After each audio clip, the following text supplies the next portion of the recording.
या टैक्स के बारे में या एक फला लेट्स से जो ऑटो इंडस्ट्री के बारे में कोई ऐसे लेटर्स, जब तो वहां पर ही होता है कि हर कांग्रेसमैन को देखना पड़ता है कि मेरी इसमें कॉस्ट क्या है। अब पाकिस्तान बेचारा, उसको कोई फर्क ही नहीं पड़ता। वो वायोमिंग में कांग्रेसमैन बैठा हुआ है, छोटी सी स्टेट में। वो कहता है यार मैं लिखूं ना लिखूं, मुझे ये परवेज तो पैसे भी दे रहा है और मैं उसको एक फेवर भी कर रहा हूँ, ये मेरे भी किसी न अगले दिन मेरे भी काम आ जाएगा, लेकिन ना मेरा वोटर नाराज होगा, ना मुझे इसका कोई खुमियाजा भुगतना पड़ रहा है, ना मुझसे कोई कांग्रेस में बैठ के कभी किसी कमेटी में मुझसे ये पूछा जाएगा कि तुमने इस लेटर पे साइन क्यों किया। तो मेरी कॉस्ट 0 है इस लेटर को साइन करने की, लेकिन फायदा काफी है। तो ये इस that's how this system works. तो अच्छी बात यह है कम से कम कि हमारे कुछ पाकिस्तानियों ने ये जैसा भी मकसद हो उनका, कम से कम इस सिस्टम को समझा है और उस सिस्टम को उन्होंने इस्तेमाल किया है। अब हमारे दूसरे लोग क्यों नहीं करते, क्यों नहीं, ज़ाहिर है कि उनका डेडिकेशन नहीं है, उनका वो पैशन नहीं है, वो शायद अपने आप को इस तरह से कमिटेड फील नहीं करते। लेकिन ये जो लॉट है ये बहुत कमिटेड है, बहुत डेडिकेटेड है, बहुत पैशनेट है, और उन्होंने ये तमाम, जैसे मैंने जो आपको अर्ज किया, तो मैंने अभी पूरी बातें बताई भी, ये मोटी-मोटी बातें जो आपको बता रहा हूँ, जो कॉम्प्लेक्सिटी जैसे काम करती है यहाँ पर, तो अगर आप इसको समझाएं तो ये लेटर्स निकलवाना कोई ऐसी बहुत बड़ी बात नहीं है। इसमें कोई इतना, जी हाँ, तो इसमें ये पाकिस्तान की मोहब्बत हरगिज नहीं है, ना इमरान खान की मोहब्बत है बाय द वे। आप ये भी हमारे जो जो साथी हैं उनको ये समझना चाहिए कि इसमें इमरान खान और इसमें कोई इमरान खान का फायदा भी होगा इस लेटर लिखे जाने के बाद? नहीं। देखिए ना, अब मिसाल के तौर पे जालिम खलीलजाद जैसे आदमी हैं जी, अब उनको मैं कई दफा इंटरव्यू कर चुका हूँ बाय द वे, अच्छी तरह, यहीं डीसी में रहते हैं। वो बिल्कुल डिक्लेयर्ड एक अवॉल्व्ड पाकिस्तान, एंटी पाकिस्तान है वो। और मुझसे उन्होंने खुद कहा कि वहां का हल यही है कि पाकिस्तान को बाकायदा एक टेररिस्ट कोट अनकोट स्टेट करार दिया जाए। ये जालिम खलीलजाद मुझसे कह चुके हैं। हर थोड़े दिन बाद वो इमरान खान के फेवर में एक ट्वीट कर देते हैं। अब हो सकता है कि उनके यहाँ कुछ सुनने वाले हों, एडमिनिस्ट्रेशन में कुछ सुन लेंगे, बाद देख लें यार जालिम ने आज क्या ट्वीट किया, देख लिया। लेकिन पाकिस्तान में क्या उसका इम्पैक्ट होगा? जाहिर है कि वहां भी लोग जानते हैं ना कि भाई जालिम साहब जो हैं, खुद अफगानिस्तान में लोग उनको पसंद नहीं करते, जिस तरह से उन्होंने अफगानिस्तान का बेड़ा गर्क किया एज ए निगोशिएटर, और जो वहाँ आके हालात हुए उनके, बहुत उसमें उसमें वो शदीद उनका एक वो रोल रहा है। तो एक ऐसे शख्स है। अच्छा, फिर एक और साहब है, कोई वैसी उठा के वो भी ट्वीट कर देते हैं। जाहिर है कि ये तमाम वो लोग हैं जिनको को लॉबिंग के जरिए यहाँ तक लाया गया है। आपका सवाल क्या इसका फायदा पाकिस्तान को होगा? पाकिस्तान के लिए भी इनको ठेंगा दिखाने के, माफ कीजिएगा फिर कोई उसकी कोई कॉस्ट नहीं है। मतलब ऐसा नहीं होगा कि वो, हाँ असर जरूर होता है। अब जब मुतवातिर खुतूत जा रहे हैं तो स्टेट डिपार्टमेंट नहीं कहेगा यार थोड़ा सा आप लोग कुछ जरा हमारी मदद करें, बिलवा जी हमको इतना प्रेशर करना पड़ रहा है, कुछ जरा आसानियां करें, या कुछ जरा बकौल हमारे इरफान सिद्दीकी साहब के जो प्रेशर कुकर बहुत ज्यादा चल रहा है उसमें थोड़ी सी हवा निकालते रहें। तो वो चीजें होती रहेंगी। लेकिन जहां तक एक आपका एक होल सेल कोई फायदा होना इसका, या इस लेटर की वजह से, न डोनाल्ड लू के लेटर की वजह से इमरान खान की हुकूमत गई थी, और ना ही इन कांग्रेसमैन के लेटर से इमरान खान बाहर निकलेंगे, और ना ही ट्रंप के आने से इमरान खान बाहर निकलेंगे, और ना उनको ट्रंप और इन कांग्रेसमैन के लेटर का वहां असर होना चाहिए। अगर मेरा मशवरा ये है हमारे भाइयों को कि आप इस बात का इंतजार ना करें कि जब डोनाल्ड ट्रंप आएंगे ही तो वो उनको निकालेंगे। आप उससे पहले कुछ अपनी पॉलिटिक्स वहां यूज करें, अपनी कुछ दानिशमंदी यूज करें कि उनको कुछ रिलीफ मिले खान साहब को। यानी आपको इस बात का, आप, मैं नहीं समझता कि आप फेवर कर रहे हैं अपने लीडर के लिए कि आप सारा दारोमदार आपने एक शख्सियत के जीतने और हारने पे लगा दिया है। It's not gonna work and it's not gonna be helpful. बिल्कुल ठीक है, लेकिन अभी आपने इसमें एक चीज ऐड कर दी, मैं कहूंगा आप इसको भी खोल दें। ये जो इस वक्त पाकिस्तान में एक माहौल बनाया जा रहा है कि जैसे ही ट्रंप साहब हलफ उठा लेंगे अडयाला जेल के दरवाजे खुल जाएंगे। जरा इस पे, अभी आपने बता तो दिया, फर्क नहीं पड़ेगा, लेकिन जरा इस पे थोड़ा सा एक्सप्लेन कर दीजिएगा। कभी ऐसा हुआ है अमेरिका की तारीख में कि किसी दूसरे मुल्क ने इलेक्शन जीती, किसी को छुड़वा दिया गया? देखिए, इसमें एक बात जो मैं पहली जो बात, चूंकि ट्रंप साहब जो हैं वो बड़ी ड्रामाई शख्सियत हैं जी, और अनप्रेडिक्टेबल जिसे कहा जाता है। जी। तो हो सकता है शायद उनके ज़हन में कोई ऐसी बात आ जाए, वो कुछ कर गुज़रें। लेकिन जहाँ तक ये सिस्टम की बात है, सिस्टम इस तरह से काम नहीं करता। अच्छा, फिर दूसरी बात ये है कि आप ये देखिए, जो पाकिस्तान का इस वक़्त जो इनके ओवरऑल जो प्रायोरिटीज़ में जो अमल दखल है अ, अमेरिका की सियासत में, अमेरिका के पॉलिसी मेकिंग में, पाकिस्तान कहीं मैटर नहीं करता। इस वक़्त जो इनकी वेबसाइट पे आप जाइए, वहाँ पर जो पॉलिसी बनी हुई है, तो उसपे चाइना है, दूसरे ममालिक हैं, हमारे रीजन के दूसरे ममालिक हैं, लेकिन पाकिस्तान अभी फ़िलहाल कहीं नहीं है। तो मैं नहीं समझता कि अमेरिका का सदर जिसके पा अब जो अभी आज ही मुंतखब हुआ और पहले दिन ही वो कॉल करेगा। अच्छा, इसमें इस सिलसिले में जो असल जो शुरू किया था ये मामला, वो मुस्लिम लीग नून के फॉर्मर सेनेटर, मैं ज़रा ज़ोर दे के कह रहा हूँ, जी। मुस्लिम लीग नून के फॉर्मर सेनेटर जनाब सैयद मुशाहिद हुसैन साहब का ये शोषा छोड़ा हुआ है। जहाँ भी वो बैठते, जिस टीवी इंटरव्यू में वो कहते हैं जी आप छोड़ दें उनको, वरना 5 नवंबर को कॉल आ जाएगी तो आपको छोड़ना पड़ेगा। तो लेकिन तासुर ये वो सेनेट की टिकट चाहते थे ना इमरान खान से जो मिली नहीं उनको।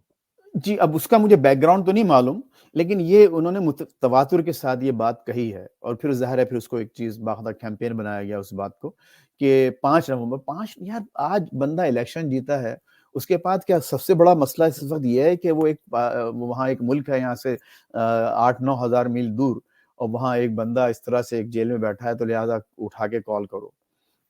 कुछ कह नहीं सकते, वो पागल आदमी है Trump basically, you know he is उठ के हो सकता है उस ज़हन में आ जाए, अचानक ख्वाब में आ जाए वो, बशारत हो जाए और वो, या किसी का कोई जादू चल जाए, किसी कहीं से कोई कोई भेज दे, you know what I am trying to say, तो वो उठ के वो कह दे कि ठीक है कर दो, लेकिन ऐसा नहीं होगा। 5 नवंबर के बाद ट्रांज़िशन, आपको मालूम है कि ट्रांज़िशन जो है ना, वो पूरे मुल्क को हिला के रख देता है। यानी इसमें हुँ। अच्छा, ऐसा नहीं है, आप यहाँ का ट्रांज़िशन ये नहीं है कि वो सिर्फ़ कैबिनेट बनानी है, एक 8-10 लोगों की। यहाँ का ट्रांज़िशन ये होता है कि 70 डेज़िग्नेशंस नीचे जाके, डीप जाके चेंजेज़ आती हैं। प्रेसिडेंट से लेके अगर आप ओहदे लगाएँ तक असिस्टेंट सेक्रेटरी, डिप्टी सेक्रेटरी, डा, डा, डा, डा, डा, डा, डा, डा, डा, कुछ 70 डिफरेंट लेवल के अपॉइंटमेंट्स होते हैं एक एडमिनिस्ट्रेशन के चेंज होने से। जिसमें कि जो आज ये 5 नवंबर से लेके 20 जनवरी तक का जो वक़्त है, वो ट्रांज़िशन उसमें होती है।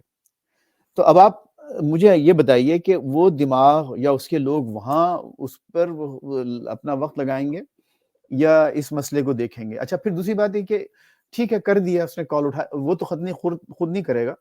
इनकी कैंपेन के किसी आदमी ने कर दी कि भई ठीक है, जिसने पैसे ऐसे लिए हुए हों कुछ, या जिसके लिए कुछ डोनेशंस वगैरह मिले हों। अभी इनकी बहू हैं लॉरा बुश, उससे मुलाकात की है कुछ पीटीआई के लोगों ने ह्यूस्टन में। कोई एक 40-45 मिनट गुफ्तगू की है, तो उनका ख़्याल ये है कि शायद लॉरा, तो हो सकता है Laura Trump, not Laura Bush, Laura Trump call कर दे।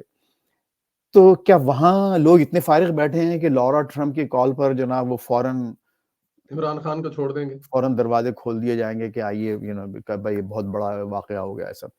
और मैं उनको देखिए बताता हूँ, एक अफ़सोसनाक हमारी हिस्ट्री है अपना संदेला साहब, ज़रा उस पे आप गौर फ़रमाइए। जब ज़ुल्फ़िकार अली भुट्टो साहब गिरफ्तार हुए, मौत की सज़ा हुई, फिर सज़ा सुना दी गई, फिर सज़ा पर अमल दरामद भी हो गया। उस पूरे दौरान पूरी दुनिया में जितने भी मुल्क जो मैटर करते थे ना, स्टेट्स, अमेरिका समेत, उन्होंने उनकी रिहाई के लिए और उनकी माफ़ी के लिए बाकायदा स्टेट लेवल पर अपील्स की थी। जी। जिसमें अमेरिका, बर्तानिया, मैं रिकॉर्ड हिस्ट्री बता रहा हूँ आपको, सऊदी अरब, यूएई, लीबिया, इराक, कौन-सा ऐसा मुल्क था जिसने भुट्टो साहब की रिहाई और फिर उसके बाद उनकी माफ़ी के लिए बाकायदा अपील ना की हो।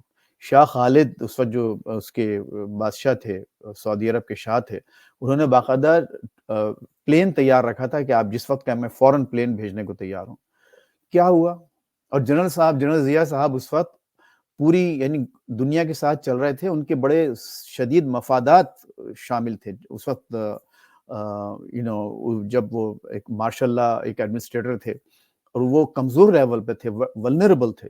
लेकिन उसके बावजूद क्या हुआ जनाब, सुबह ही सुबह जनाब उनको फांसी दे दी गई और फांसी दे दी 9 लोग उनकी नमाज़ उनके जनाज़ा जनाजे में में शरीक शरीक। हुए खामोशी से, उनको ना ख़ानदान को उनको। तो यहाँ तो लेकिन इमरान खान के अगेन मैं कोई पैरेलल ड्रॉ नहीं कर रहा, अल्लाह ना करे क्योंकि ऐसा कोई वाकया, ऐसी कोई बात दोबारा हमारे मुल्क में हो, हम ऑलरेडी उसका बहुत बड़ा खमियाजा भुगत रहे हैं। लेकिन अगर इमरान खान साहब के लिए तो आज तक किसी एक छोटे या बड़े किसी मुल्क ने आवाज नहीं उठाई है। नहीं, अमेरिका तो खैर बहुत दूर की बात है। कोई लैटिन अमेरिका का जो कोई वेनेजुएला टाइप कोई ऐसा मुल्क नहीं जिसने कहा हो ऑफिशियली कि भाई आप इनके साथ कुछ नरमी का बर्ताव करें या उनको छोड़ दें। तो सिवाय डायस्पोरा के और कहीं कोई हरकत नहीं हो रही। और डायस्पोरा में भी वो यहाँ पर सिर्फ अमेरिका में चूंकि एक ओपन सिस्टम है लेटर राइटिंग का, लॉबिंग का, पैसे और ताल्लुकात काम आते हैं, तो वो पैसा और ताल्लुकात आप इस्तेमाल करके आप ये कर रहे हैं, कैंपेन चला रहे हैं। लेकिन ये मुझे डर ये है कि ये सब चीजें कहीं बैकफायर ना हो जाएं। ये इसका असर, ये जो कहते हैं ना वो बाजू का चिल्ला जो है उल्टा पड़ जाता है जी, कोई ये कहीं चिल्ला जो उल्टा ना पड़ जाए। और मेरे ख्याल में कई चिल्ले उल्टे पड़े हैं अगर इस माजी में देखा जाए तो अभी माजी करीब में देखा जाए तो काफी, उसमें कोई शक नहीं है, कई वो चिल्ले कोई शक उल्टे, नहीं है। हाँ कई चिल्ले उल्टे पड़ जाएगा। खुदा ना खास्ता ये चिल्ला, मैं नहीं चाहता, अगर खुदा ना खास्ता ये चिल्ला भी उल्टा पड़ गया तो बहुत बड़ा नुकसान हो सकता है और वो बहुत अफसोसनाक बड़ा होगा। नुकसान हो सकता है, जो कि नहीं होना चाहिए। अच्छा, मुझे ना शॉर्ट टाइम हमारा काफी मैंने जी, ले लिया आपसे, लेकिन मुझे लगता है मुस्लिम कम्युनिटी किसको सपोर्ट कर रही है? अच्छा ये पहली बार तो नहीं हुआ ये ऐसा, इससे पहले भी ऐसा हुआ है। मुस्लिम कम्युनिटी कोई एक कम्युनिटी नहीं है, जी, पूरा ओआईसी यहाँ पर है। जी, और हमारी जो एक लगी बंदी जो तादाद है मुसलमानों की वो है 4 मिलियन के करीब। कोई इतनी बड़ी तादाद नहीं है 4 मिलियन, एक 1%, सिर्फ 1% लोग हैं मुस्लिम, पूरे यूएसए पूरे में पूरे यूएस। मुसलमान जो है वो 4 मिलियन है। जी हाँ, 4 मिलियन, सिर्फ 1%, लेस देन 1%, अराउंड 1%। उस 4 मिलियन में से भी आप लगा लें आधे वोटर्स होंगे। अब वो हम लोग कहते जी, हैं कि वो 47 लाख हैं, इतने लाख वोटर्स जो हैं, वोटर्स इतने भी नहीं है। अच्छा, उन वोटर्स में भी फिर कुछ ईरान के हैं, कुछ तुर्की के हैं, कुछ पाकिस्तान के हैं, कुछ भारत के हैं, कुछ इवन अफ्रीका के हैं। मैक्सिको, अमेरिका के हैं, अफ्रीका के, 10 लोग हैं, तो हर एक के इंटरेस्ट डिफरेंट है। हाँ, अलबत्ता इस वक्त जो मोस्ट वोकल ग्रुप है मुसलमानों में जी, वो है पाकिस्तानियों का, और इस वक्त जो है वो चूंकि गाजा वार के सिलसिले में अरबों का। तो ये हुँ, दो ग्रुप्स बहुत ज्यादा वोकल हैं। और वो जो इस वक्त जो मैं समझता हूँ जो वाहिद गालिबन स्टेट है इस वक्त जो मैटर करती है पेंसिल्वेनिया के साथ साथ, वो है मिशिगन। हुँ, मिशिगन में मुसलमान वोटर्स या इन 2-3 ग्रुप्स के जो वोट्स हैं वो बहुत अहम हैं। वहां पर ये फर्क पड़ेगा। और मुझे ये लगता है कि हारिस कमला हारिस साहबा अपनी आउटरीच ना होने की वजह से हो सकता है कि उन वोट्स को हार जाएं। क्योंकि हुँ, इन्होंने देखिए ट्रंप ने तमाम अपनी जो एंटाई मुस्लिम जो पॉलिसीज हैं उनके बावजूद इन वोटर्स को रीच आउट किया, उनको स्टेज पे बुलाया, उनको ऑनर किया है, अपना ट्वीट किए हैं, सब कुछ उनको। इसके बरखिलाफ कमला हारिस ने उनको बिल्कुल इग्नोर किया है सारे मुस्लिम वोटर्स को। तो हो सकता है कि eight the end of the day अगर ये वोट्स अक्सरियत में ट्रम्प को पड़ जाते हैं तो फिर मामला मैं समझता हूँ it's done, is it's basically done for her. वो कुछ नहीं लेकिन ये कि ये समझना कि हर पूरे अमेरिका वाइड अब ये मुसलमानों की एक लिहाज से खुशकिस्मती कही है कि मिशिगन एक बैटल ग्राउंड स्टेट है, स्विंग स्टेट है। वहां पर अरब कोई 100-150 साल से वहां मौजूद हैं। वो हेनरी फोर्ड ने जब फोर्ड कंपनी की बुनियाद रखी थी तो उस वक्त उसने अरब लेबर्स को काफ़ी लोगों को वहाँ से इंपोर्ट किया था, उस लेबर को। तो उस वक्त से वो वहाँ आबाद हैं। उनकी कई 4-5 नस्लें आबाद हो चुकी हैं। कुछ तो बिल्कुल डाइल्यूट हो चुके हैं। उनको कोई ऐसा कोई ख़ास फ़र्क नहीं पड़ता बैक होम की पॉलिसी से। लेकिन ये जो इस वक्त गज़ा में जो हो रहा है, जो जुल्म और बर्बरियत, जो 45,000 से ज़्यादा लोग जो वहाँ शहीद हो चुके हैं, उसका इम्पैक्ट बहरहाल न सिर्फ मुसलमानों पर है बल्कि यहाँ पर जो एक कॉमन सेंस, जिन पे कॉमन कर्टेसी या कॉमन डिसेंसी है जिनमें, जिन लोगों में, जिन वोटर्स में, वो यकीन सोच रहे हैं। और लेकिन अब देखिए मतलब लेकिन इसका कोई फायदा ना ट्रम्प उसके लिए बेहतर है ना कमला के पास वो पावर्स हैं। वो पॉलिसी इजराइल के हवाले से वही रहेगी जो अमेरिका की ओवरऑल पॉलिसी है। थोड़ा बहुत इधर उधर फर्क पड़ सकता है। जैसे वो कहते हैं कि वो एक मारेगा तो हो सकता है धूप में फेंक दे, दूसरा मारेगा तो हो सकता है कि शायद थोड़ा यू नो छाँव में बिठा दे, छाँव में ले आके डाल दे। लेकिन मुझे कोई होप नहीं है कि आइंदा आने वाले दिनों में जो भी जीते फ़लस्तीनियों को कोई रिलीफ मिलेगा।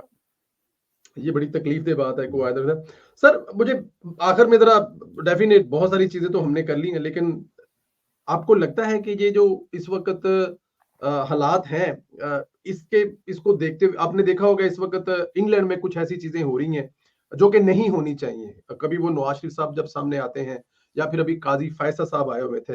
ये जो बैरूने मुल्क में ओवरसीज़ पाकिस्तानियों का अब देखें इस पे अबसार आलम साहब हमारे मेरे बड़े भाई भी हैं, डेफ़िनेट आपसे उनके तल्क़ात होंगे। उन्होंने भी एक बल्कि अपने प्रोग्राम में एक चीज़ कही और वो ओवरसीज़ को कहा। लेकिन उनका कहने का मतलब था उन्होंने बाद में बताया कि मेरा मतलब वो लोग हैं जो वहां पे इस किस्म की इस हरकतों की वजह से होते हैं। सारे ओवरसीज को इसके अंदर इंक्लूड करना जाहिर है वो चंद लोग हैं 15 20 50 लोग हैं लेकिन इस रवैये को कैसे देखते हैं इस रवैया ये जो रवैया है इसको इसके बारे में आप क्या फरमाते हैं? टोटली इंडिफेंसिबल रवैया है। ज़ाहिर है देखिए, जी मैं अगर यहाँ आया हूँ, यहाँ रह रहा हूँ इतने सालों से, तो पहली बात तो ये कि पाकिस्तान की वजह से आया हूँ, जी ट्रू फर्स्ट एंड फॉरमोस्ट, ठीक है?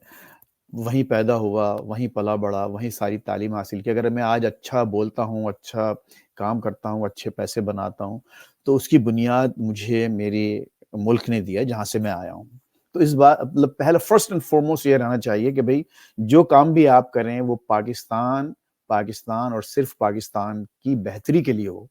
उसमें ये ना सोचें कि आप ठीक है, हम अगर ऐसा कर देंगे, तो ठीक है, ऐसा हो जाएगा। लेकिन कोई भी शख्स ऐसा नहीं होना चाहिए जो ये समझे कि आप पाकिस्तान को नुकसान पहुंचाकर अपने मकासद हासिल करें और उस पे आप फिर अपना सर भी बुलंद रखें और फख्र करें। तो इसमें अच्छा, लेकिन आपने एक जो बात की, देखिए चंद लोग हैं, इवन अमेरिका में भी आपको हैरत होगी, आप देखिए, आप जो वीडियो वगैरह देखते होंगे, सिर्फ चंद लोग हैं जो 20-25 मैक्स, अच्छा वो 20-25 भी सिर्फ वॉशिंगटन के एरिया में। अगर आप वाशिंगटन के एरिया में जी कैलिफोर्निया जाएँगे, आप कहीं और किसी बॉस्टन शहर में चले जाएँ, लॉस एंजल्स जाएँ, ऐसा कहीं आपको एक आदमी भी ऐसा नज़र नहीं आएगा जो कि उठ के ऐसी कोई कोई इस किस्म का एहतजाज करेगा। और यही हाल अच्छा वहाँ पर जो इन्होंने तो जो लंदन में जो मुज़ाहरे किए, वो तो मसखरेपन की इंतहा है। और बिल्कुल साफ ज़ाहिर है कि वो चंद लोग हैं जो अपने व्यूज़, जो अपनी जो आमदनी है, सोशल मीडिया के ज़रिए, उसके लिए, अपनी पॉपुलैरिटी बढ़ाने के लिए पाकिस्तान को उन्होंने पाकिस्तान की इज़्ज़त को दाँव पर लगाया हुआ है, बल्कि पाकिस्तान को नुकसान पहुँचाने के दर पे हैं। वो सिर्फ़ इसलिए कि उनको वो पॉपुलर हो जाए। लेकिन ये नहीं समझ रहे कि भई पॉपुलर हो रहे क्या, इस तरह से अगर आप पॉपुलर होंगे, तो आप पॉपुलर तो हो सकते हैं, लेकिन वही बात है ना कि बदनाम अगर होंगे तो क्या नाम ना हाँ होगा। अगर आप लेकिन ये कोई अच्छा रवैया नहीं है। लेकिन इसमें तमाम ओवरसीज़ पाकिस्तानियों को घसीट लेना वो भी अच्छी बात नहीं है। चंद लोग हैं, चंद से मुराद ये है कि मेरे ख़्याल है 0.001% लोग ऐसे हैं, जो इस किस्म के वोकल होकर, चूँकि नुमायाँ हैं, सोशल मीडिया का इस्तेमाल करना जानते हैं और उनको अपनी इज़्ज़त का कोई ख़्याल नहीं है, इसलिए वो और ज़्यादा आगे जाकर मैं और आप 10 दफ़ा सोचेंगे ऐसे काम करते हुए। लेकिन उनको ना अपनी इज़्ज़त का ख़्याल है, ना दूसरों की। लिहाज़ा वो जब जब इंसान इस तरह से आज़ाद हो जाए हर चीज़ से, हर किस्म के बंधन से, तो फिर तो ज़ाहिर है ये आपको नताइज देखने पड़ते हैं। लेकिन एक बात मैं जो अर्ज़ करना चाहता हूँ, उसमें जो उन्होंने बात की, दोहरी शहरियत की ग़ालिबन बात की थी, जी कंट्रोवर्शियल, जी जो अफ़सार जी आलम साहब ने। उन्होंने बाद देखिए, में एक्सप्लेन किया है कि उन्होंने किन के बारे में की है हाँ, तो मैं देखिए उसमें ये कि पाकिस्तानियों को एक प्रिविलेज है, जैसे अब इंडिया के पास या जो इंडियंस हैं उनके पास दोहरी शहरियत नहीं दोहरी होती नशरीत किसी मुल्क। पाकिस्तान और अमेरिका का एक एक ट्रीटी है, माहिदा है कि वो दोहरी शहरियत पाकिस्तान अलाउ करता है, अमेरिका भी अलाउ करता है। एक प्रिविलेज है, उस प्रिविलेज को हमको मिसयूज़ नहीं करना चाहिए, और लेकिन उसकी बुनियाद पर, उन चंद लोगों की बुनियाद पर इस प्रिविलेज को आप पाकिस्तानियों से ले लें, छीन लें, वो भी कोई अच्छी पॉलिसी नहीं होगी। ये भी कोई अच्छी पॉलिसी नहीं होगी, बिल्कुल ठीक है। अच्छा सर आखिरी 2 सवाल है, एक तो ये एब्सोल्यूट। बताइए कि डेफ़िनेट फ़र्क तो पड़ता होगा, जब ये हुकूमत चेंज होती है, जैसे अभी बाइडेन साहब हैं और अगर हमें नहीं पता, लेकिन फ़र्ज़ किया कि दूसरी एक पार्टी की हुकूमत आती है, तो असर तो पड़ता है पाकिस्तान पर, लेकिन कितना असर पड़ता है? जो मौजूदा हुकूमत इस वक़्त, जो मौजूदा सेटअप है इस वक़्त, जो इस वक़्त मौजूदा चीज़ें चल रही हैं, क्या इतना भी फ़र्क पड़ता है कि वो चीज़ें भी डिस्टर्ब हों या एक एक हद तक होता है ये? नहीं, देखिए ये मिसपरसेप्शन है वहाँ पाकिस्तान में। कुछ लोग अच्छा, कहते हैं कि कोई फ़र्क नहीं पड़ता, स्टेट पॉलिसीज़ होती हैं और वो स्टेट पॉलिसी वही रहती है, ये गलत बात है। फर्क पड़ता है एडमिनिस्ट्रेशन के चेंज होने से, और बहुत फर्क पड़ता है। बल्कि ये तो आप तो पार्टी की बात कर रहे हैं ना, कि डेमोक्रेट से लेके अगर रिपब्लिकन आए तो वो तो ज़ाहिर है फर्क पड़ेगा। इवन शख्सियात का, अगर अब बाइडेन के बाद अब कमला हैरिस जीत जाती हैं तो उस फर्क पड़ेगा, लेकिन फर्क उस वक्त पड़ता है जबकि आपकी बारी आती है। डिपेंड ये करता है कि पाकिस्तान की बारी उस पॉलिसी में आती कब है, हम कितने ऊपर और कितने नीचे हैं। मिसाल के तौर पर जब बुश साहब थे, जॉर्ज बुश साहब, तो मालूम हुआ कि देखिए अफगानिस्तान में क्या हो गया, वहां पर इराक में क्या हो गया, क्योंकि वो आते ही जो उनके उस पर 9/11 हो गया था और जो सारी बातें हुई थी। तो असल बात यह है कि यह एक बहुत अच्छी मिसाल है आपकी रेगन की और कार्टर की। पता नहीं आपको याद हो कि ना याद हो, कम से कम पढ़ा जरूर होगा आपने। आप तो मेरा ख्याल है बहुत ही छोटे होंगे उस वक्त। जी। तो वो उस वक्त वो जो जब कार्टर साहब सदर थे, और अफगानिस्तान में भी बहुत अच्छी मिसाल मैं आपको दे रहा हूं, और आई होप कि आपके नाज़रीन समझने की कोशिश करें पॉलिसी लेवल के हवाले से क्या तब्दीलियां आती।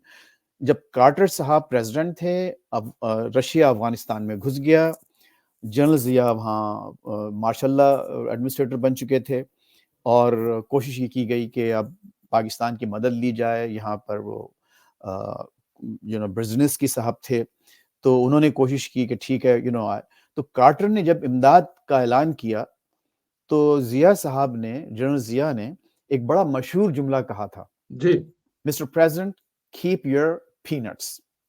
यानी वो उन्होंने इतनी छोटी सी मदद दी थी कि वो उनको जिया ने वो कह के इमदाद वापस कर दी, कहले पीनट। अच्छा, वो जुमला बड़ा मानी खेज था प्रवीण साहब। हमारे कार्टर साहब पीनट्स के, मूंगफलियों के फार्मर्स थे। वो उनके खेत थे मूंगफलियों के, जॉर्जिया में, जहां से उनका ताल्लुक था। बड़े अच्छे आदमी हैं, आज अब तक जिंदा हैं, 100 साल से ज्यादा उनकी उम्र हो चुकी।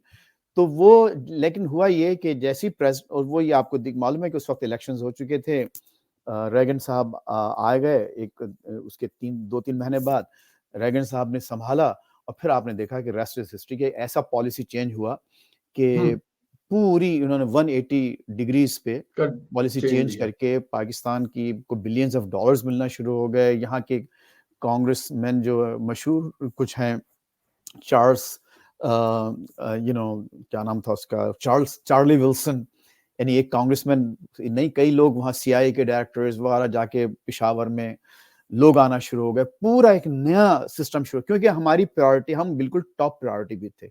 जैसी एडमिनिस्ट्रेशन चेंज हुआ, आपको पॉलिसी चेंज नजर आ गई कार्टर से, लेकिन इस वक्त हम उस लिस्ट में नहीं है, अभी दूर दूर तक नहीं है। तो मैं नहीं समझता कि पाकिस्तान के हवाले से कोई भी किसी भी किस्म का कोई सिग्निफिकेंट चेंज इस वक्त आएगा। राइट, 1 2 3 ऐसी कोई चीज नहीं है क्योंकि उसमें लिस्ट नहीं है सर, बिल्कुल ठीक है। आप, एक आखिरी सवाल है, मैं चाहता हूं कि उस पे भी हम लोग बात करें। मुझे याद है मैंने आपसे जो एक दफा पहले भी सबसे पहला इंटरव्यू किया था, उसमें बड़ी तफसील से आपने बताया था सीता वाइट साहबा के बारे में, उनकी बेटी के बारे में, कि वो जब बचपन में थे आपके घर पे आकर खेलती थी आपके बच्चों के साथ। क्या अभी रिसेंटली आपको आपके नॉलेज में है कि वो, ये कहा जाता है कि वो इमरान खान साहब की जो एक्स मिसेज है उनके साथ रहती है, उनके बच्चों के साथ रहता है, इसमें क्या हकीकत है सर? वो कहाँ रहती हैं? कभी आपके को नॉलेज में इमरान खान से? नहीं, ट्रियन तो खैर ये तो एक ओपन एक सीक्रेट है कि वो इस वक्त जमामा साहबा के साथ ही रहती हैं, और उसकी वजह उनकी अपनी वालदा की जो सीता वाइट की वसीयत थी। और सीता वाइट के साथ पता नहीं, इससे पहले मैं बताया कि उन्होंने मेरे साथ एक बुक डील साइन की थी। सीता वाइट ने? जी हाँ, बाकायदा कॉन्ट्रैक्ट साइन हुआ था कि मैं उनके लिए किताब लिखूंगा, और वो मेरे जो कि हमारे ये घर किस के ईयर में हुआ था? ये 1997 की बात बता रहा हूँ आपको।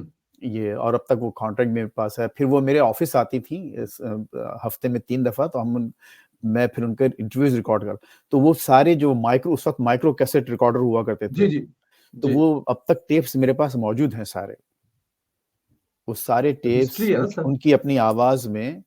तो वो अगर कभी मौका मिला, फिर वो खैर उनके साथ ट्रेजेडी हो गई कुछ दिनों बाद। फिर मैं DC लॉस एंजल्स से वाशिंगटन DC आ गया। उससे पहले, जैसे मैंने इससे पहले आपको बताया, तो हमारे करीबी रहती थी। हम लोग वेस्ट लॉस एंजल्स में थे, वो बेवरली हिल्स में थी। तो फिर वो ड्रग ओवरडोज में उनका इंतकाल हो गया। लेकिन उन्होंने अपनी बेटी को बाकायदा जमामा के हवाले किया था कि आप इसको अच्छा, वो संभाले। आप ये कह रहे हैं कि अपनी जिंदगी में ही वो जमाइमा के हवाले अपनी बेटी जी को हाँ, कर गया उनकी, हाँ, ये उनकी वसीयत के मुताबिक ही ये काम हुआ है। और और जमाइमा उस वक्त ऑलरेडी इमरान खान साहब की मिसेज थी। उन एक्स थी। मेरे ख्याल 97 में तो ग़ालिबन उनका तलाक हो चुकी थी, if I am not mistaken.